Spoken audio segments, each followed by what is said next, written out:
आज हम आदर्श गैस समीकरण की सीमाएं यानी कि limitation of ideal gas equation के बारे में अध्ययन करेंगे।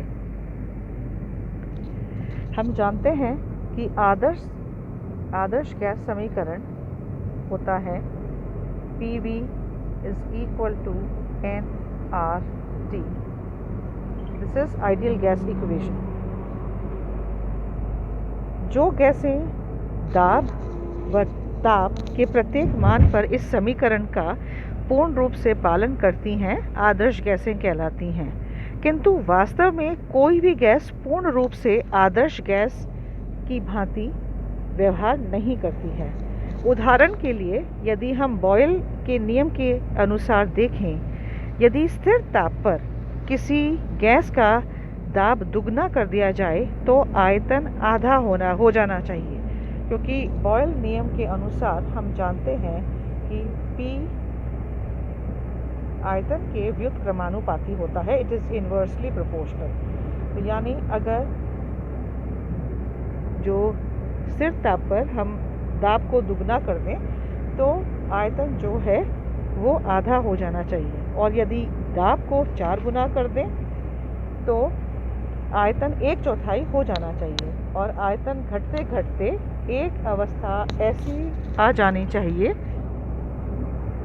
जबकि गैस का आयतन 0 रह जाए, क्योंकि हम जानते हैं कि P is inversely proportional to V, यानी P के बढ़ने पर आयतन कम होगा।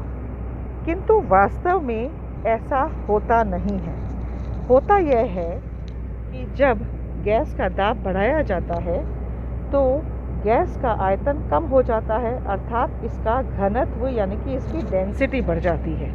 जब गैसों का घनत्व बढ़ जाता है तो दाब बढ़ने के साथ उसके आयतन में कमी, अर्थात गैसों के दबने की सामर्थ्य, जिसे हम संपीड्यता यानी कंप्रेसिबिलिटी कहते हैं, वो घटती चली जाती है। दूसरे शब्दों में उच्च दाब पर दाब बढ़ने के साथ आयतन में उतनी कमी नहीं आती है कि जितनी आनी चाहिए, अर्थात इसका व्यवहार आदर्श गैस से विचलित हो जाता है। यानी यह नियम एक प्रकार से इसकी लिमिटेशन यानी ये इसकी कमी है, जो कि डायरेक्टली एक्सप्लेन नहीं करती है। दूसरा नियम हम देखते हैं चार्ल्स व गे-लुज़ैक लॉ। हम जानते हैं कि चार्ल्स और गे-लुज़ैक लॉ हमें आयतन और टेम्परेचर के बीच में रिलेशन को समझाता है, यानी V is directly proportional to temperature, और ये जो टेम्परेचर है ये केल्विन्स में है, यानी परम ताप के समानुपाती होता है।